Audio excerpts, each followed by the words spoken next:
يعني من ضمن الرسائل اللي تجينا على الخاص في رسالة تقول يا أخي نحن وضعنا صار صعب يعني، لأنه راتب الوالد الله يرحمه كان 1000 ريال، ومن هذا الشهر قطعوا علينا 400 ريال، باقي لنا 600 ريال.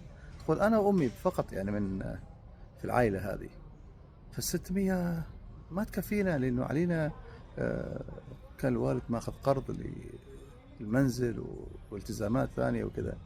فقطعوا بحجة أنه أنا وصلت إلى 30 سنة. هذه البنت اللي تقول يعني، تقول لا أنا موظفة ولا أنا متزوجة ولا شيء، هذا الدخل اللي كان خلاه الوالد لنا كراتب تقاعدي 1000 ريال، خصموا منهم يقولوا هذا الشهر خلاص 400 ريال، يبقى لهم 600 ريال.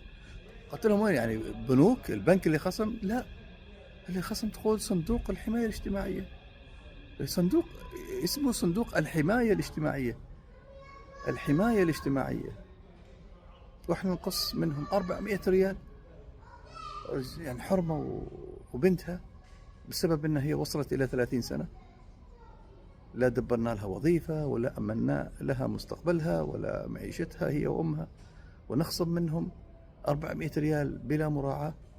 قد تكون قوانين صحيح يعني، لكن اسمها الحماية الاجتماعية، فأنا أستغرب والله.